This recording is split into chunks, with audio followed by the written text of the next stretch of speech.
Frédérique Ries, bonjour. Vous êtes députée européenne dans le groupe des démocrates et libéraux et ex-présentatrice vedette du journal télévisé sur RTL TVI, la chaîne privée en Belgique. Alors au bar de l'Europe, je vous ai servi de la panade parce que la Belgique semble être bien dedans avec ses querelles entre francophones et flamands qui ont fait chuter le gouvernement, et ça tombe mal puisque la Belgique va prendre la présidence tournante de l'Union européenne. Certains imaginent même que la Belgique devrait passer son tour.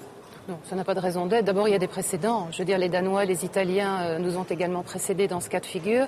À des moments différents, c'est vrai, les Tchèques aussi. On se souvient, c'était en fin de présidence tchèque. C'était il y a pas si longtemps. Donc voilà.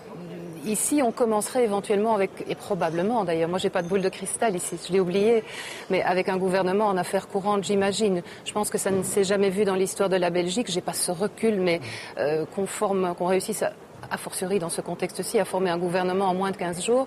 Donc il est plus que probable qu'on commencera. En général, on met beaucoup plus de temps que cela dans le contexte, a fortiori, comme je le disais.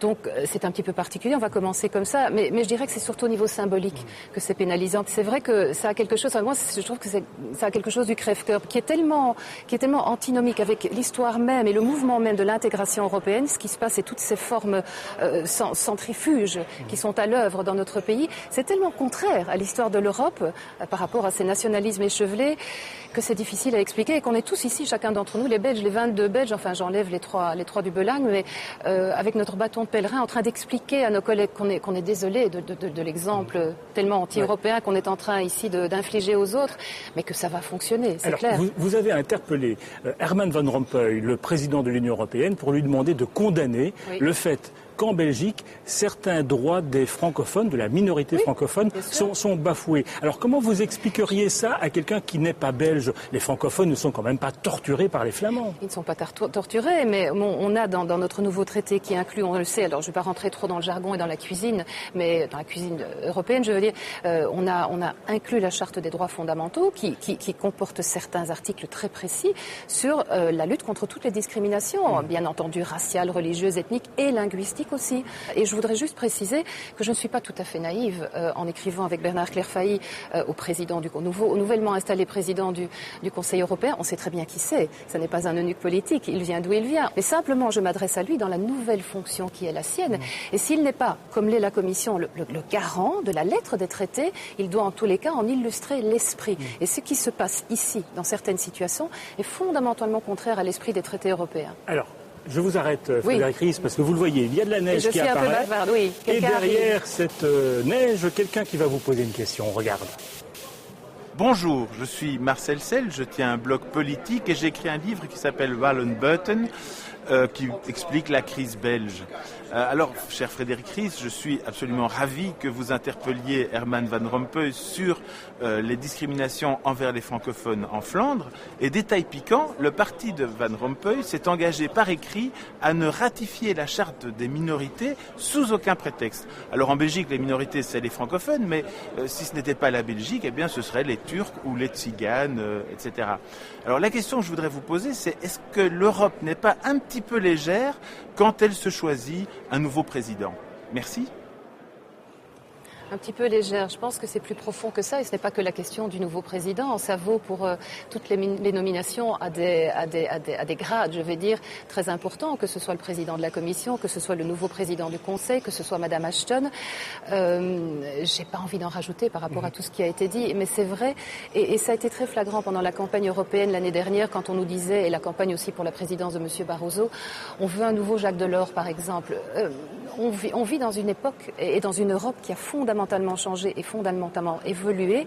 Et je pense qu'il ne faut pas rendre l'Europe en tant que telle coupable de ce qui ne relève pas de sa culpabilité. Ce que je veux dire, c'est que ce sont les capitales qui désignent. Le grand marchandage de tapis, il a lieu entre chefs d'État et chefs de gouvernement des capitales. Et c'est donc au niveau du Conseil, de nouveau, que tout ça se décide et plutôt ne se décide pas. Et je pense que c'est une évidence qu'on va de plus en plus vers un choix de personnalité. Alors je ne vais pas dire transparente, parce que ce n'est pas gentil pour les gens qui y sont. Quoique, excusez-moi, mais pour Madame Ashton, je suis sérieusement en train de me poser des questions par rapport à toute une série de choses, mais on n'a pas le temps aujourd'hui. Ce n'est pas le cas de M. Van Rompuy, mais ce que je veux dire que c'est clair, on choisit des personnes qui ne font pas d'ombre, qui ne font plus d'ombre, parce qu'on est dans un contexte et dans une Europe formidablement différente, qui a évolué. Mais je ne suis pas en train de dire que je pense qu'on doit revenir à des gens qui vont impulser une véritable énergie européenne. Alors je signale quand même le titre du livre de Marcel Sell, Wallenbuiten, ça veut dire Wallon dehors, et c'est publié aux éditions Jourdan. Frédéric Ries, je voudrais encore vous montrer une image. C'est l'image d'un dessin animé qui a été réalisé par le Hamas. On y voit un homme très seul, c'est le père du soldat Gilad Shalit, ce soldat franco-israélien qui a été enlevé et qui est prisonnier depuis 4 ans dans la bande de Gaza. Ça vous fait dire quoi, ça ? Ça me fait dire d'abord que, attention à la sémantique, c'est pas un soldat, oui, c'est un soldat de fait, c'est un gosse de 18 ans qui faisait son service militaire. C'est pas un militaire de carrière, mais c'est important au niveau de la portée du sens. Donc voilà, comme tous les jeunes d'Israël, il faisait son service militaire dans les circonstances qui ont conduit à son enlèvement. Vous avez voté ici une résolution au Parlement pour exiger j'ai présenté et on a amené la quasi-unanimité du Parlement européen sur le vote de cette résolution qui demandait à l'époque, il y a 2 mois, à Mme Ashton, qui allait 3 jours après en Israël et à Gaza, de poser des questions à ce sujet et d'œuvrer à la libération de ce jeune franco-israélien. C'est un Européen aussi, Gilad Shalit. Pour le moment, on n'a pas beaucoup de réponses quant à cette initiative-là. Je dis simplement, de façon empirique, il me semble, mais je pense qu'il faut relancer la confiance, il faut restaurer la confiance. Il faut peser sur Israël, il faut peser sur... Les deux, bien entendu, parce que toute initiative qui ne ferait peser la responsabilité que sur l'un serait d'office discrédité aux yeux des autres. Mais je pense qu'il faut, d'un côté comme de l'autre, et surtout du côté israélien, restaurer la confiance pour faire court ici, parce que je sais de nouveau que le temps est compté. C'est entre amis qu'on peut se dire les choses les plus sévères. Des Juifs européens ont lancé ici, au Parlement européen, un mouvement qui appelle Israël à la raison. Le mouvement s'appelle J-Call. Alors on y trouve Daniel Cohn-Bendit, Bernard-Henri Lévy, Elie Barnavi, l'historien. Ils critiquent l'incapacité d'Israël à négocier la paix. Vous soutenez ce mouvement ? Je le soutiens pas. On peut en discuter. Il y a beaucoup de points très très positifs. Ne fût-ce que la volonté d'avancer et de se sortir de cette ornière, c'est un point éminemment positif. Simplement, ce mouvement se présente comme citoyen et essentiellement apolitique. C'est un mouvement politique qui est lié non pas à un parti, mais à un mouvement politique en Israël. Et donc, en ça n'est pas uniquement une initiative citoyenne. Elle est politisée. Et je pense que oui, simplement, il faudrait qu'ils disent aussi quelque part dans leur appel qu'il faut aussi secouer les autres. C'est ce que je vous disais. Et sinon, on est un petit peu discrédité. C'est pour ça que ça suscite tant de controverses et tant de polémiques. C'est dommage qu'ils n'ont pas équilibré leur message. Sinon, œuvrer à la paix et rassembler les bonnes volontés de part et d'autre et peut-être faire fonctionner, c'est ce que je dis toujours, mais c'est bien plus qu'un slogan, la paix d'en bas, la paix qui fonctionne entre les gens et on fait remonter, on fait percoler les choses, puisque d'en haut, que ce soit d'Oslo à Tabat, Clinton, il y était presque. Mais jusqu'ici, ça s'effrite plutôt que ça se construit. Donc il faut faire fonctionner les énergies d'en bas. Merci Frédéric Ries d'être venu au Bar de l'Europe. Et si vous voulez, on va goûter cette panade belge. Oui, d'accord. Vous êtes sûr? C'est bon?